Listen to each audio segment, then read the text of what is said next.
మొదటిసారి ముఖ్యమంత్రి అయిన జగన్మోహన్ రెడ్డి గారు ఎలా రైతు భరోసా కేంద్రాలు తీసుకొచ్చారు, రైతులకి వాళ్ళ గ్రామాల్లోనే అన్ని ఎలా అందించి వాళ్ళకి అన్ని రకాలుగా అండగా నిలబడ్డారు. మీరెందుకు ఈ రోజు ఇంత సీనియారిటీ ఉందంటారు? 4 సార్లు ముఖ్యమంత్రి అయిన మీకు ఎందుకు రైతుల్ని కాపాడుకోలేకపోతున్నారు, రైతు సమస్యలు ఎందుకు తీర్చలేకపోతున్నారు అడుగుతున్నాను. అంటే చిత్తశుద్ధి లేదు. ఈ రోజు చంద్రబాబు నాయుడుకి, పవన్ కళ్యాణ్ కి, లోకేష్ కి ఈ రోజు రాష్ట్రంలో వాళ్ళ కూటమి ప్రభుత్వంలో ఉన్న ఎమ్మెల్యేలకు, నాయకులకి ఇసుక దోచుకోవడం, మద్యం దోచుకోవడం, అలాగే భూములు దోచుకోవడం, ట్రాన్స్ఫర్లలో దోచుకోవడం ఎలా అలవాటైందో ఈ రైతుల నోట్లో మట్టి కొట్టి యూరియాని కూడా బ్లాక్ మార్కెట్ కి అమ్మేసి దోచుకోవడం చూస్తుంటే వీళ్ళు ఎంత కక్కుర్తిగాళ్ళో ఈ రోజు మనకు అర్థమవుతుంది. సో ఇలాంటి నాయకుల్ని, వ్యాపారస్తుల్ని, బ్లాక్ మార్కెట్ ని నియంత్రించాల్సిన బాధ్యత ఉన్న చంద్రబాబు నాయుడు నియంత్రించకపోగా ఎక్కడా కొరత లేదు, సఫిషియెంట్ గా అంతా ఉంది అన్నాడు. మరి అంతా సఫిషియెంట్ గా ఉన్నప్పుడు ఎందుకు గ్రామాల్లో రైతులకి యూరియా దొరకట్లేదు, ఎందుకు గ్రామాల్లో రైతులకి ఎరువులు దొరకట్లేదు? నేను ప్రశ్నిస్తున్నాను, ఆన్సర్ చెప్పండి. ఈ రోజు మీరు అంటున్నారు కదా అన్ని సక్రమంగా ఉంటే, ఈ రోజు జగన్మోహన్ రెడ్డి గారు డేట్ అనౌన్స్ చేశాక ఎందుకు నిన్న మీటింగ్ పెట్టుకున్నారు? ఎందుకు సెంట్రల్ మినిస్టర్ నడ్డాకు ఫోన్ చేసి మాకు యూరియా కావాలి పంపించండి అని ఎందుకు అడిగారు? టైం పాస్ అడిగారా? అంటే కొరత ఉందని మీకు తెలిసి సైలెంట్ గా ఉంటారు మీ ఛానల్ అన్ని. వైఎస్ఆర్సీపీ మాట్లాడితే తప్పుడు కేసులు పెట్టచ్చు, వాళ్ళ మీద దుమ్మెత్తిపోయొచ్చు అనుకున్నారు.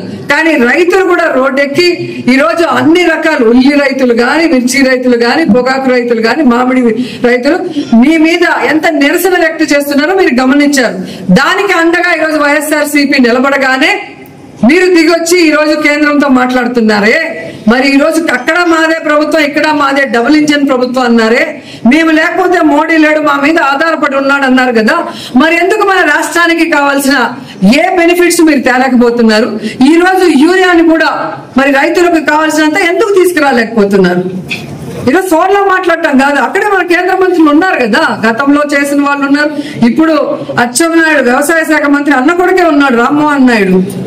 ఊరికే మాట్లాడతాడు ప్రెస్ మీట్ల ముందు కూర్చొని. మరి అధికారం వచ్చినప్పుడు ఎందుకు చేయట్లేదు రాష్ట్ర ప్రజల కోసం? సో ఇప్పటికైనా మీ డ్రామాలు ఆపండి. మీ డ్రామాలు ఆపి రైతులకు కావాల్సిన యూరియాని, ఎరువుల్ని వెంటనే అందుబాటులో తీసుకొచ్చి అందరికీ అందజేయండి. ఆల్మోస్ట్ ఈ రోజుతో అంతా అయిపోయిన తర్వాత ఇప్పుడు తెచ్చాము అని చెప్పి ఆర్డీఓతోనో పోలీసులతో చెప్పించి మమ్మల్ని సప్రెస్ చేయాలంటే ఇక్కడ ఉన్న వాళ్ళు రైతులు అందరు ఫేసులు చూసుకోండి. వాళ్ళకి ఎంత భూమి ఉంది, వాళ్ళు పంటలు వేస్తారా లేదా, వాళ్ళకి ఎరువులు కావాలా, విత్తనాలు కావాలా, యూరియా కావాలా మీరు గమనించండి.